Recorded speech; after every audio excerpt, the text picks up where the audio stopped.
Welcome to Capital City Paranormal-ish, where we delve into the exploration of creepy, strange, paranormal, and unexplainable TikToks that we all love to watch. So sit back, grab your popcorn, and strap in, and get ready to have your entire reality questioned.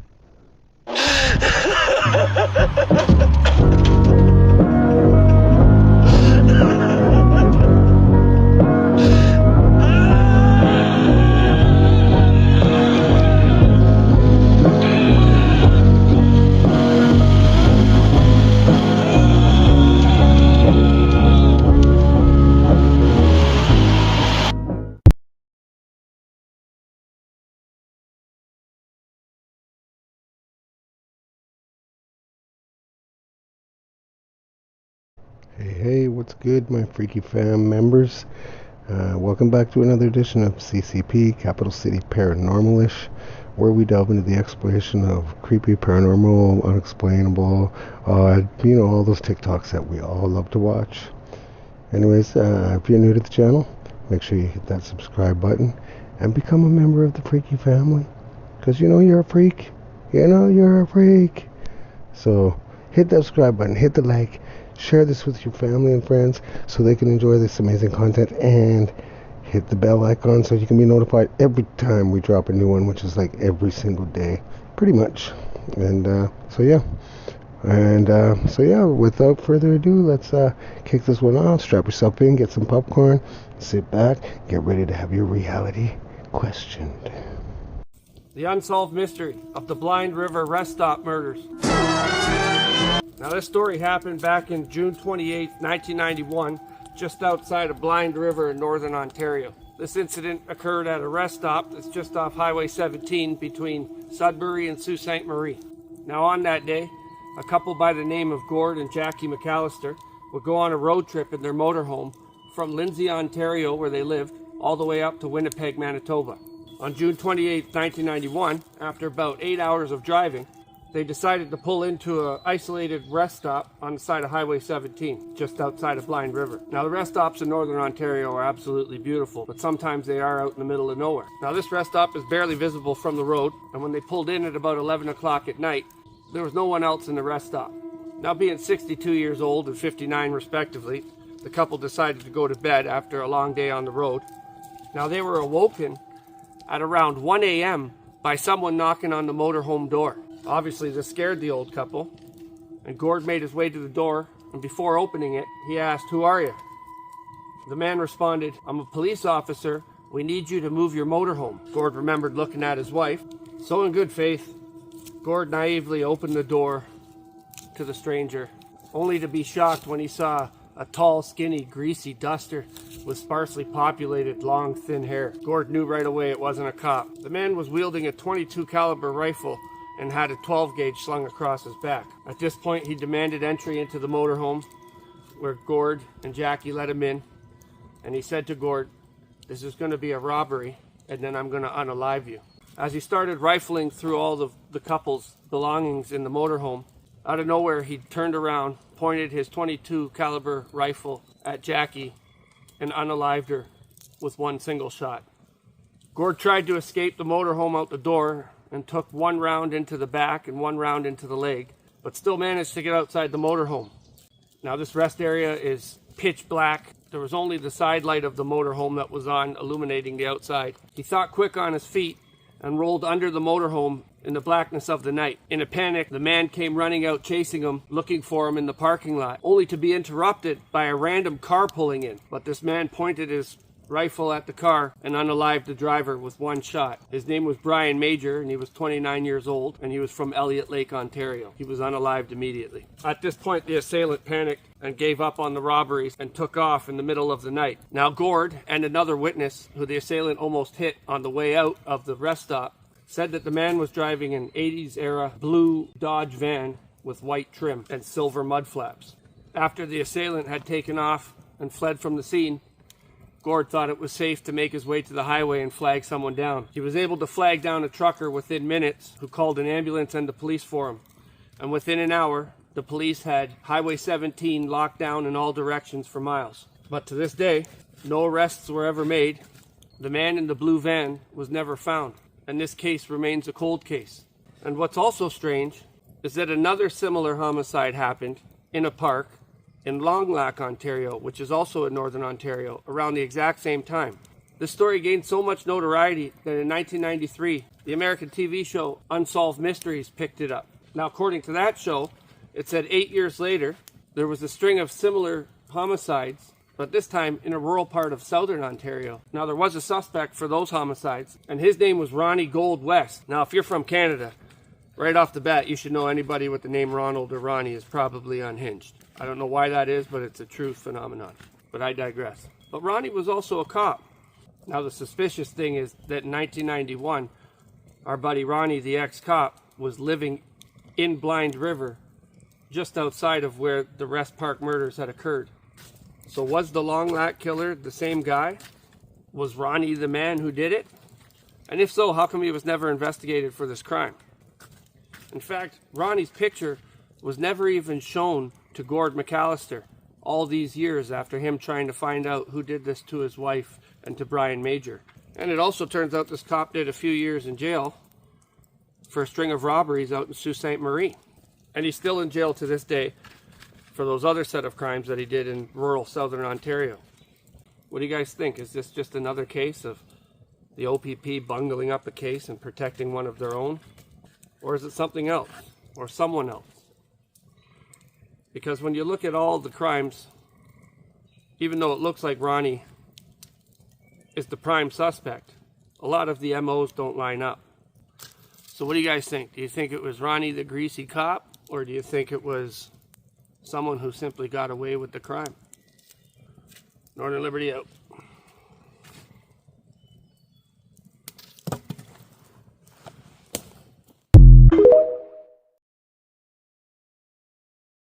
I don't know, fam. What do you think? I think you might want to watch yourself when you're going camping in Northern Ontario. Or maybe anywhere in Ontario for that matter. I don't know. Let me know what you think after you hit the subscribe button and comment down below. When we first heard the news that the bus was running late or had not arrived, then we all got worried. Now at 5:30, a frightening time for families when a bus full of students goes missing. They were bright, hopeful, and ready for the future. 27 seniors from Forest Grove High, class of 1999. On graduation weekend, they boarded a bus for a celebratory trip into Oregon's wilds. Then, they vanished. 22 years later, one startling discovery in the Rogue River Siskiyou National Forest would unravel a hidden truth few could imagine. The last great adventure. In the final days of May 1999, the excitement at Forest Grove High was almost electric. Laughter echoed in corridors, yearbooks flew open for signatures, and teachers exhaled relief, ready for summer. 27 graduating seniors planned their big send-off, a trip into the vast woods of southern Oregon. For them, it was the ultimate taste of freedom.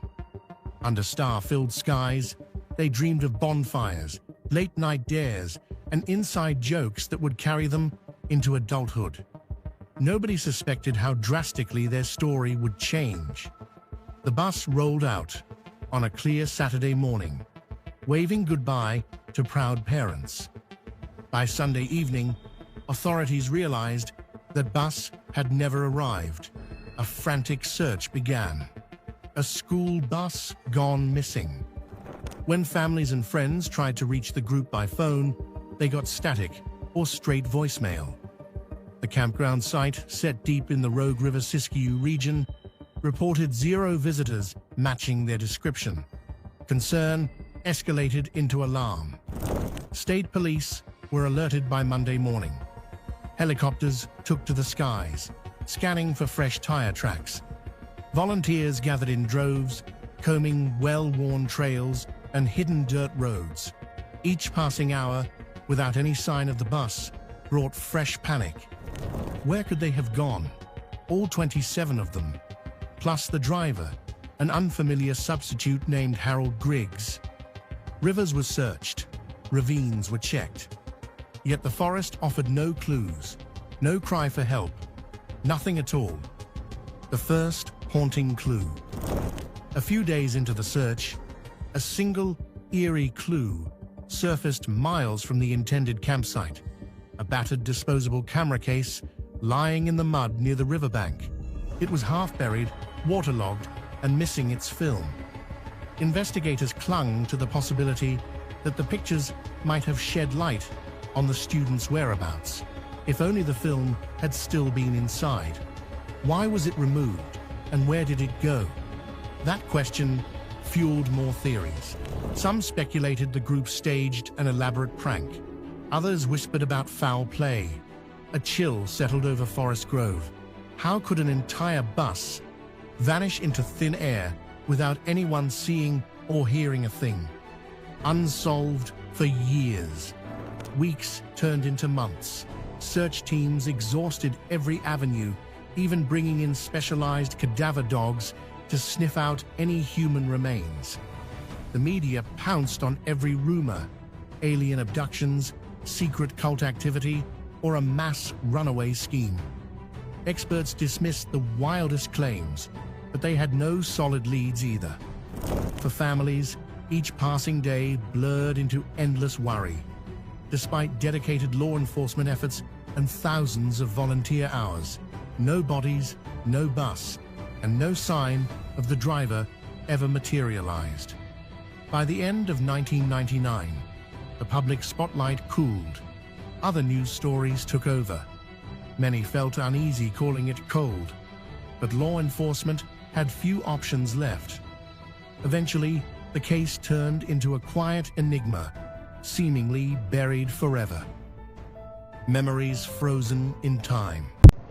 Yeah, I don't know, Pam, but my prayers go out to the families of all these people that are missing, that the cases went cold, and it's got to be really hard on them, I imagine.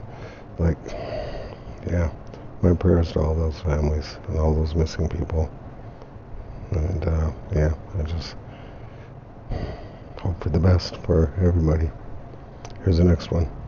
Ever heard of Mount Vodavera in North Russia, better known as Death Mountain? Death Mountain? This is probably one of the craziest connections, connecting a lot of stuff that we've talked about on the podcast. Okay. Fired up. Let's Where's go. Death Mountain at? It's in North Russia, right next to Finland. Of course it is. And it's a very ancient, tall mountain, like one of the tallest mountains in the region. But the trees on top of this mountain, they hit a certain height and growth, and literally the tops of them grew twisted towards the ground. Weird. Like something is like a force field or something. But there's no animals that live on this mountain, and the lake that surrounds it is uninhabited, meaning no fish, no wildlife whatsoever. So there's something in the air or something, right? Well, it's been a very spiritual place for thousands and thousands of years. So the ancient tribesmen, the Sami, I believe. Yeah, Sami, the Sami tribes. Yeah. They have all this folklore of this mountain, and that it is multiple things to them. They say that it's actually a place where these giants used to live. Of course. And that it is the tallest mountain to where there's this giant flood that happened on the earth. And these evil giants, who they say came from the fallen gods, went to this mountain. Some of them went to this mountain to escape the flood. Some of them went into the earth, like in cave systems. But they believe that there's the spirits of these evil giants still roam on this mountain today. And there's just a lot. It's like one of the most unstudied regions of Earth. Really? There's no road access to it. So you literally have to hike back to go visit this mountain. Yeah. There are 16,000 of these giant boulders, like megalithic boulders that are bouncing on smaller rocks. But these shamans and stuff, they believe that these boulders were placed by the giants, and they act as a portal to another realm, the spiritual realm, they say. So they say that these giants are actually very hard to kill because they could go to these portals and escape into the spiritual realm. Dude, is that what Bigfoot is? Just a hairy giant?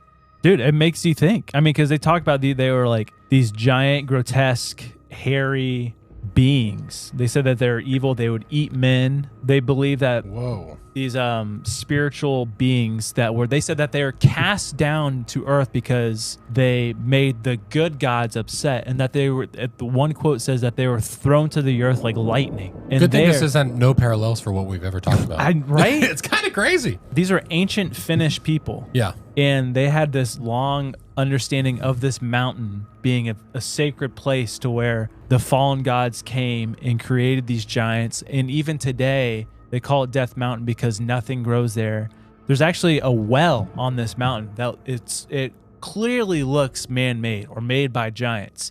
It's like a perfectly square well. And no scientists have ever done study on it, so they actually don't know how deep the water goes in it. Oh, interesting. It could literally just be It the could go- deepest thing. Yeah. yeah. Cave system. Hate that. That's super But scary. even today, there's a lot of weird paranormal stuff that happens. Like a lot of people that go hiking there, they'll just disappear. Yeah. And a lot of people report time slippage. People report seeing strange lights and hearing weird noises constantly on this mountaintop. And so there is some weird stuff happening on this mountain. They refer crazy. to the giants as the Stallo, Stallo. It says the Stallo were monstrous dark beings who terrorized humans. Some legends say they were fallen spirits or deformed celestial beings. Dude. They are often deceptive tricksters luring humans into deals or battles. Some myths describe them as eating human souls or kidnapping children. I don't know, fam. What's your opinion on the whole giant thing? Do you think it's something? Do you think it's real? Do you think it's all myth? I don't know. I've heard stories of the Smithsonian covering up giant skeletons found, so I don't know. Maybe we're living, it would be like a modern day Jack and the Beanstalk. I don't know. What do you guys think? Here's the next one. This is the only confirmed case of reincarnation in human history, and it's truly chilling. In 1939, in the quiet town of Goobersville, Indiana, a young couple welcomed their daughter, Mary. For the first few years, she seemed like an ordinary child, until she began speaking strange words that no one could understand. At first, her parents assumed it was just baby talk, but as she grew older, it became clear. Mary was speaking fluent Chinese. The family was baffled. They had no Chinese heritage, had never traveled abroad, and had never been exposed to the language. Desperate for answers, they consulted language experts who confirmed something even more bizarre. Mary's Chinese wasn't just fluent, it included ancient phrases and dialects that no modern child would know. As she got older, Mary's behavior grew increasingly unsettling. One day she pointed at an old map and said, "Take me here."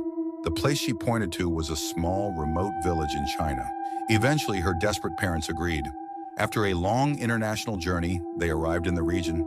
While riding a train through the countryside, Mary suddenly insisted they stop. She led them to an old farmhouse, ran to the door, and knocked furiously. An elderly man answered. Without hesitation, Mary rushed inside.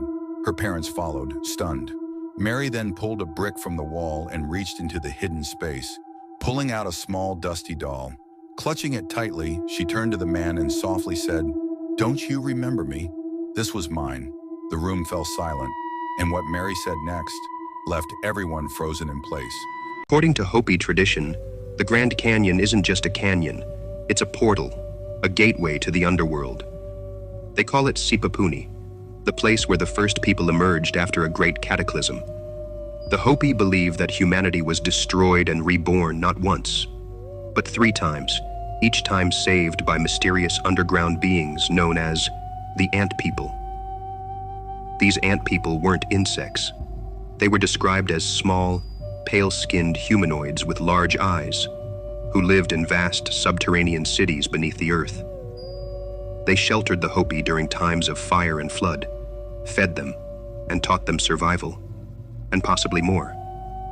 In some versions of the myth, the Sky People, described as gods who descended in flying shields, guided the Hopi to the Ant People and then returned to the stars. Sound familiar? In one Hopi account, the original people who emerged from the canyon were lizard-like, reptilian beings who transformed into human form. Other versions say that giants once ruled the region, only to be destroyed by divine wrath and buried beneath the stone. Modern researchers dismiss these tales as metaphor, but they line up uncannily with global stories. The Nagas of India, reptilian underworld dwellers with immense knowledge and power. The dragon kings of Chinese mythology, who ruled from crystal palaces beneath the earth. The Watchers from the Book of Enoch, who descended from the sky and were later buried underground after corrupting mankind. What if these aren't just metaphors? What if they're fragments of a real event, a global catastrophe, a migration underground, and the survival of a forgotten people? The Zuni speak of Kachinas, godlike beings who descended from the sky and brought knowledge, language, agriculture, and order to the people. But when their time was over, the Kachinas retreated into the earth, where they remain in vast underground chambers, hidden until the world is ready again. The Acoma Pueblo holds similar beliefs, of divine teachers who did not come from this land, but who shaped it, then vanished into sacred mountains and deep caverns to sleep. And in nearly every one of these traditions, the sacred lands are located around one specific place, the Grand Canyon. I don't know, fam. You may want to put that camping trip off to the mountains this summer. Yeah. I'm rethinking my plans anyways. Yeah.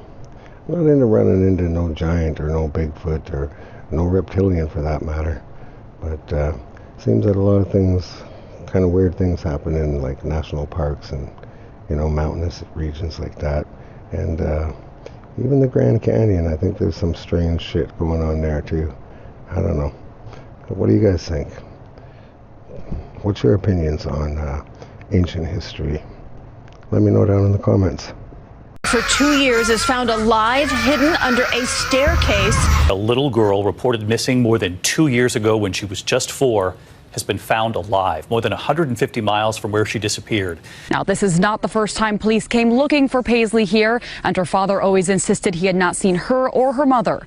But this time, police came with a warrant and searched underneath the floorboards. One of my detectives walked up and down the steps a number of times during the course of the search, and he said there was just something about the steps that was off. He used a flashlight, and where 2 of the step boards came together, he looked through the crack and he saw what he believed was a blanket. And eventually they saw a pair of little feet, and when they got more boards off, they found the little girl, Paisley. Police say Paisley was 4 years old when she was abducted by her biological parents, who did not have custody. Both biological parents and Paisley's paternal grandfather were arrested. Police say Paisley is in good health and was reunited with her guardian and older sister. One day I was kind of just messing around on Google Maps, and given I'm a hiker, I'm a mountain guy, I decided to poke around this random small town in Colorado, the one you're looking at right now. And as I was using Street View to kind of just see what was there, well, I saw something that sent chills up my spine. It's this building right here. I had seen this building before, and the truth is that this pretty normal looking building, as well as the normal looking town and mountains that surround it, well, they all have an extremely dark past. This is the kind of story that's gonna get me accused in the comments of like making it all up, right? Because it's just so crazy. But the twist, the clinker, you could say, of this story is so insane that it's the kind of thing you can't even really make up in the first place. And so with that said, let's take a virtual trip together right now to the town of Silver Plume, Colorado. And of course, that's got to be a part 1, and it's just got to leave you hanging there like at that cliffhanger, you know. But yeah, I don't know. Well, hopefully we'll be lucky enough to get part 2 in another episode. But yeah, you know how much I love those ones. Leave us hanging there like that in suspense. Come on now. Here's the next one. You've said that the devil runs Hollywood. I did say that. You still believe it? Let me ask you a question. Didn't we just have Christmas? Yes. What were the films premiered for Christmas? Name the titles you can think of now. I can't really think of any actual Christmas films. No, you're not really seeing Christmas movies right now. You're not really seeing and then there's Nostradamus too? What is that? Yeah. I can't even say it, it's so evil. That the vampire movie? Yeah. If you look at the marketing for the new Christmas vampire movie, Vlad, it doesn't say devil. It says, you know, darkness. And, you know, so to answer your question, the rating system in Hollywood is what it is. So you have G, PG, rated R, all of that. Which one of all those ratings, Vlad, is the most profitable? G. G. Yeah. What percentage of G films are made every year? 30%. Something like that. Yep. I ask you, Vlad, why would the highest profitable rating be only 30%? What are they making in that other 70%, Vlad? This video is insane. Have you seen it? Get this. Scientists in Russia have confirmed that they now know what happens to you after you die. I'm not talking about your body. That's just fucking worm food. We all know that. I mean, your spirit, if you like, your consciousness. I read it on the Russian version of Google last night called Yandex. I don't know why this is not all over fucking media right now. I've not slept a wink. So, if you don't know, Russia's largest tech company, Vlad Tech, have spent the last 10 years creating an interface to your brain that somehow embeds a code into every atom of you. So when you die, they can then locate that code within you, and it's like an Apple AirTag, but on a more expensive, grander level. So they can basically see where your electricity, spirit, and memories go to. And they call it a SIC code, soul identity code or something like that. And what they just discovered was fucking mind-blowing.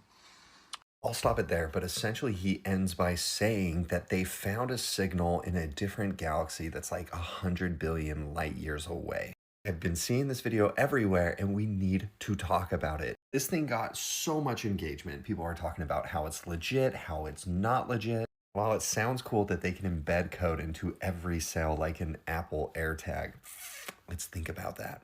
Or even when he talks about the signal being found in a galaxy 100 billion light years away. If nothing moves faster than the speed of light within this reality, how long would it take to receive that signal? This Vlad Tech company out of Russia, just go Google, does Vlad Tech exist? And that's my point. Like, this video has been shared so much. I have seen it on TikTok. I have seen it on Twitter. I have seen it on Instagram. It just takes a simple going to his profile to see short stories, the narcissist, the pathological liar, Jim Bob. People are asking like AI, like, hey, is this true? You don't need to outsource to AI. You just need to ask yourself, does this sound true? If it doesn't sound true, maybe go to the profile, click on it, and see who is talking about this. Media literacy, media literacy. We don't fall for hype and emotion. We stay balanced. We listen to intuition. I love you guys. There is so much nonsense out there. You need to stay balanced so you can listen to truth. Yeah, I'm going to call cap on that whole AirTag one myself, because I'm kind of in agreement with what the gentleman said. But I'm also in agreement of what Baldwin said there. I agree with that. We all know who's running Hollywood and all of that, music industry, entertainment industry, all of that crap. So just remember, there's only one. That's it. Here's the next one. Have you ever seen, they just recently made images of quantum entangled photons? No, I mean, I know about quantum entanglement, another great mystery. I haven't seen the images. Spooky action at a distance. Yeah. Take a look at what this looks like. Quantum entangled photons look like a yin-yang. Like, exactly. Oh, awesome. Exactly. That's it. That's a quantum entangled photon. Oh my God. Yeah, Are you kidding? Oh my God. So each one contains at its center a bit of the other. Exactly. So maybe someone knew this thousands and thousands of years ago. The idea that the Chinese or whoever created that initial symbol, the idea that they just stumbled accidentally upon an actual image of quantum entangled photons, very unlikely. That just seems too insane, too amazing.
You know, that time traveling one is, well, no, that one gets me every time. Because, I mean, I don't know. See, for me in my head, I don't see time travel as anything than doable, because for me, time's not a destination. It's a moment, a fleeting moment. That's it. And what happened in the past has already been and gone, and what's to come in the future hasn't happened yet. So how could we go to either one of those places? That's the way I've come to it in my mind anyways. But I don't know. You guys let me know what you think down in the comments, because hey, like, I know everything, right?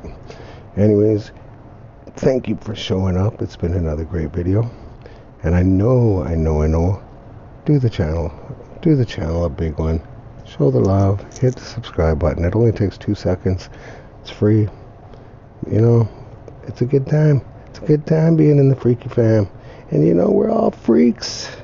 Yes. Anyways, thank you for showing up. I love y'all. Big love. I'm loving this.